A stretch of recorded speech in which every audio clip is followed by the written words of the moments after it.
In third place, Pierre Gasly. In second place, Esteban Ocon, and taking the 62nd victory of his Formula One career and his 8th of this 2024 campaign, our winner, Max Verstappen. Very well done, Max. What a victory. Surely that was one of your best.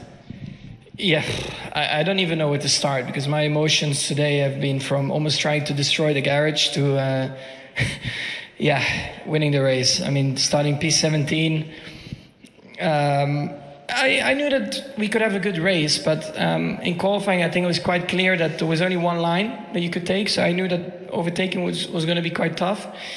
But in the race, I mean, we had a good start.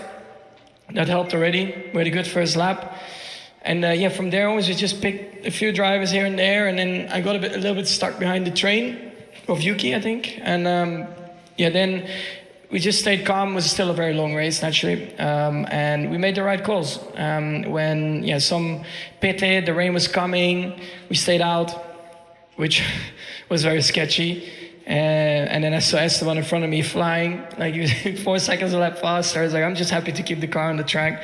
I mean, at one point it was just red, like we needed a red flag. It was just undrivable, even on extreme tires. It would have not been possible because of the banking of the track here. You know, it's filling up very quickly, and it almost felt like I was driving a boat. So a jet ski, jet ski. Yeah, I think we could have had a jet ski. Definitely, yeah. If you go on throttle, you can turn, but if you definitely had more cornering speed on a jet ski, I think. Look, Max, you mentioned your frustrations after qualifying. Yeah. So what did you think was possible before the start from P17? I was just very motivated to get a good race and just let the race pan out and see what happens. Because in a wet race, always some crazy things can happen. But soon I was passing a few cars, and I had always 1 lap or 2 laps of free air. I was always the fastest on the track. I knew that, okay, we are quick. I just need to try and pass the guys to try and have a run to the front. And I felt comfortable in the car, and I feel comfortable in the wet anyway. But then when the car is also performing, it just doubles up, and you can really pick up the pace. Max, you did 5 fastest laps in a row, 17 fastest laps in total. At what point did you think, I can win this? Well, when I got past Esteban in turn 1, I mean, before that, the pace was there. I was just trying to build it up slowly, because after the red flag, the restart, Esteban was very fast. And then just when the safety car actually came out, I was starting to catch him a bit. But then the tires were again very cold. And then the restart, I got by, and from there onwards I just tried to look after the tires, because you never know what was going to happen to the end. The wear is always very high around here. But I felt good. The car we're having a nice balance. It just had to be concentrated to not make any mistakes, because the surface was still slippery. Max, no doubt it was a brilliant victory. Just looking at the bigger picture now, you've extended your lead over Lando Norris in the World Championship to 62 points with just 3 races and 1 sprint to go. Do you feel this is a pivotal moment? I mean, this was now, of course, looking at it was incredibly important, because in a way I was expecting to lose points today. So from now I just want clean races to the end. I am not thinking about clinching the championship in Vegas or whatever. I just want clean races. All right, very well done. Thank you very much, Max. Esteban, let's come to you now. This has been a spectacular day for Alpine, and you have been extremely fast all day.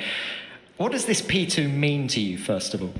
Well, I was saying before, I'm not sure that is a reality or still a dream, but I smell champagne, so I think it is reality. But it's been an incredible day.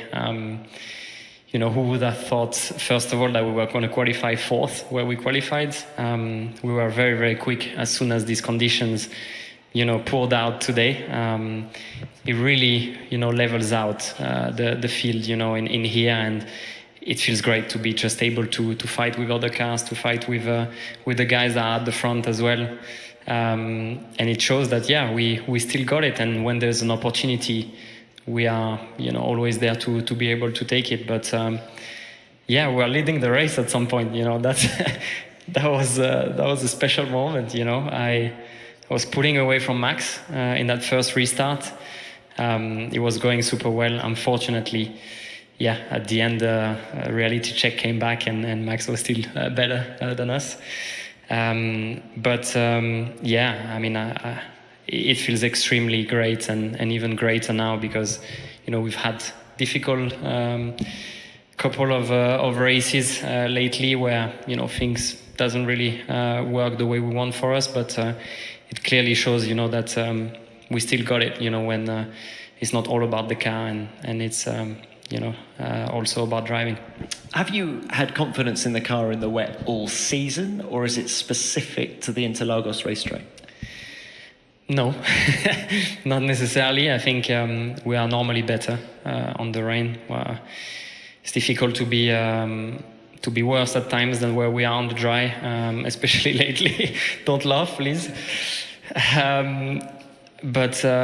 Yeah, I mean, it's definitely great to be able to execute such a race. The team have been spot on strategy calls, tires. And when everyone is on a level playing field, well, we can play, and here we were. And Esteban, you're getting towards the end of your final season with Alpine. What does it mean to you to sign off with a result like this? Well, it's not signed off yet. There is more races to go, 3 more. But yeah, if that's the reward, then I'm very happy to call it that this is the reward. It's been 5 years of, good moments, more difficult moments, of course. Yeah, extremely happy and proud, of me and Pierre, to be honest.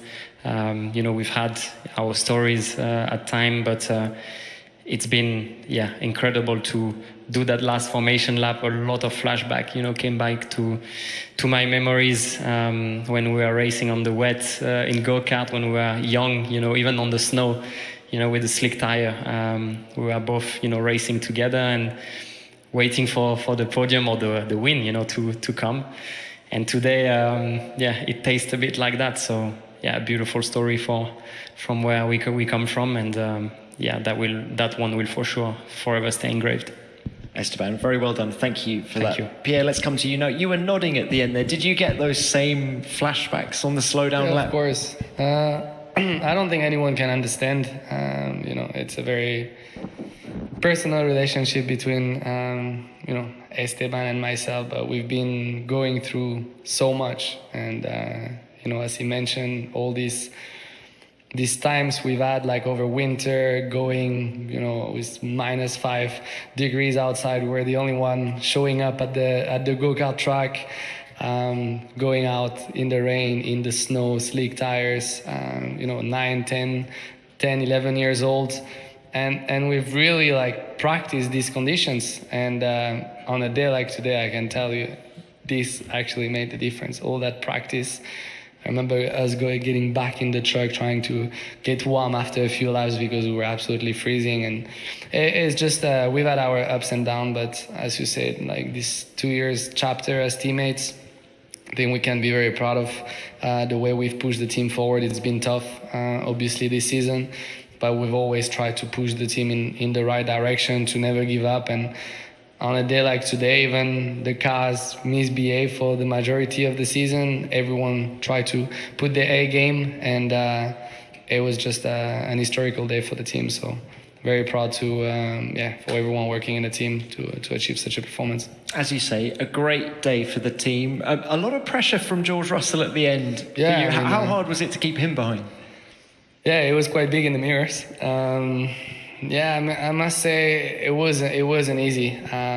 It was, difficult conditions. I wasn't at ease with the car balance, so I was kind of fighting it a bit. But I always had him at bay. I don't think he ever had the idea of trying anything. So I knew as long as I keep him within 1 second, it'll be good enough, and it'll also, damage a bit his tires. So it was a long end of the race, but we managed to hold him off. There was Lando at the restart and Charles as well. So we've had our fair battles during the entire race, which felt like an eternity, to be fair, with the red flag and in these conditions. But we managed to make the right calls, faultless drive and strategy, and excellent day for the team. Yep, brilliant day for the team. Thank you for that, Pierre. Right, let's open this to the floor. As ever, name and publication, please. First one. Fracturé l'équipe, question to Max. How important was it to win again after having 10 races without one? Yeah, well, I mean, of course, that was important. I wanted to, of course, win a bit sooner. But yeah, it's been tough for us. We always kept pushing. We didn't really understand why the others were so fast in the race, especially. I've been trying a lot of things to improve the car. And starting P17 this morning, didn't look like we're going to win the race again. So it's an incredible result for us, a massive boost for the team, because honestly, it's been tough, but it is also a big strength of the team to stay calm and just try to work on performance and try to improve our situation. And I'm confident for the last 3 races that we can fight again, and especially in the race that we will be more competitive. Thank you, Max. Next one. Hello, my name is Pedro. Congrats for the result. My question, I work for RF Journalism from Brazil. My question is for Esteban and Pierre. Last time that a 100% French team did a double podium, I searched and it was in 82. So how does it feel for you guys to be back on the podium like with 100% French team? I didn't know the stat. I heard it as well from some French people. It's quite cool. I like to hear that we are making things happen after quite a long time. All French people had to wait for a long time, but it's pretty special. Was it Jean Alesi Or was it Arnaud and Alesi? Or Panis? Arnaud and Prost? Yeah. The era before, Pierre. Yeah. Well, so a few French drivers, so you can choose. Yeah. But it makes it very special. I mean, on a day, as I say, like today, for the entire team, for Esteban, for myself, on such a tough season, it's been very difficult for everyone at times, gotta come every single weekend with the same mindset, the same approach, trying to put your best, even though you know that your chances are not really high. But it's important to never give up, because, especially on days like today, anything's possible. And I'm very grateful for all the work the team has been doing, because it all makes it worth it on a day like today when we get both cars on the podium. I don't think anyone in the world today would have thought at some point this year 2 Alpines going to be on the podium. I want to know the guy that has bet on that. Well, if there is one, he's the absolute legend. But Double Alpine podium. That's what I love about Formula One, that you get this type of opportunities, and you got to show up. It's not guaranteed. Could have been many other guys that make it happen, but at the end of the day, it was Esteban and myself. Yeah. Okay, thanks both. Next one. Pedro from Band TV. A question for Max. Yesterday after the sprint, I mentioned the 2016 race, where you also put a mega show for the spectators in difficult conditions. So today you just did it again. I have 2 questions for you. Do you reckon that these 2 races are among the best ones in your F1 career? And also, what makes you go so good in the rain? Yeah, I mean, for sure, those 2 are definitely in my top 10 list. But this one is definitely much more crucial than back in the day. There I had nothing to lose. I was not in a championship fight, and I was coming from the back, after the strategic mistake we had. Now there was a lot more at stake, so I had to be more controlled, more aware of the championship. So for me, definitely this one is the best one. And about the wet, I don't know, I just said to Esteban as well, it's like back in the day in go-karting, the guys that were good in the wet, they're good nowadays also in Formula One, and it always just, I was racing them as well in the go-karting, and they were also good in the wet, so it definitely is a thing that you pick up when you're younger. I think when you practice a lot, I think where we come from, it definitely rains a bit more than maybe in some other places. And you go out there, you practice, you get more comfortable, and you are definitely tuning your skills, to be better. And I think you carry that, and of course you evolve and become even better, and you use that to your advantage. Thank you, Max. Next one. Hi, I'm Bruna from Global TV. First, congratulations to Max, Esteban, and Pierre. My question is for the three of you. We had a lot of complaints about the surface of the track here in Interlagos. So after 2 days with a lot of rain, did the drivability was better, worse, or did it change too much? And I would like to hear your thoughts about that. Thank you. Okay. Yeah, it was still very bad. I mean, in some places you could not even drive because you would bottom out quite heavily, even in the wet. So definitely something needs to be done, yeah, for next year, to make it better. Because, I mean, I know a lot of people put a lot of effort in it. It's not to talk bad about the people. I know they always try to do the best they can to put the surface down. But for the cars that we are running currently, it's definitely too bumpy, and yeah, something needs to be done about it. I think the grip is actually very good. It's just some bumps that we run with these cars. Probably if we were back in 2021 or 2020, it would have been fine. But these cars, they run super low, and all the heat is basically straight into the chassis, so there's no suspension in there. And yeah, I think it's much better than it was in terms of grip, but just the bumps needs to be improved. They said it all.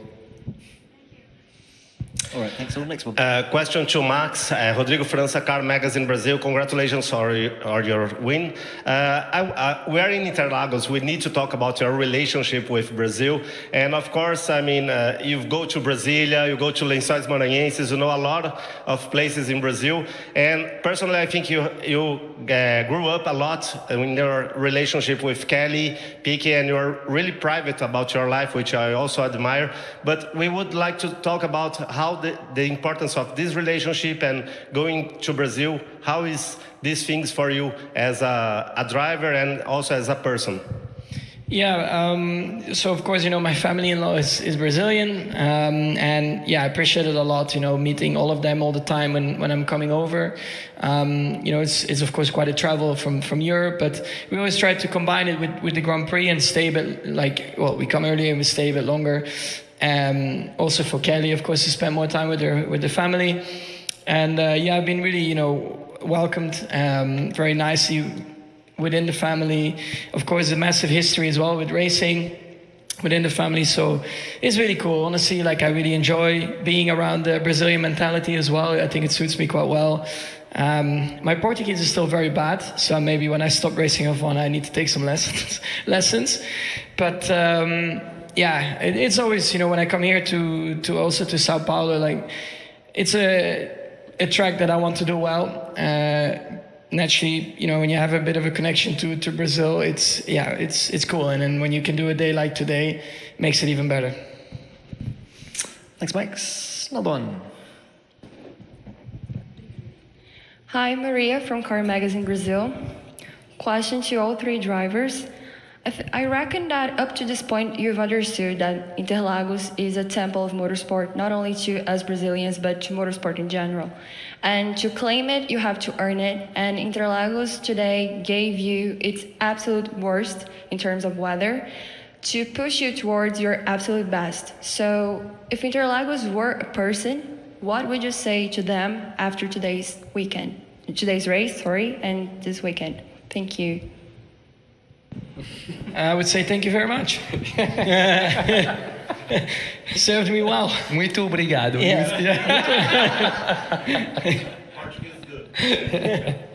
Yeah. We have to take those lessons together. I mean, his girlfriend is Portuguese, so we have a common interest for the Portuguese classes.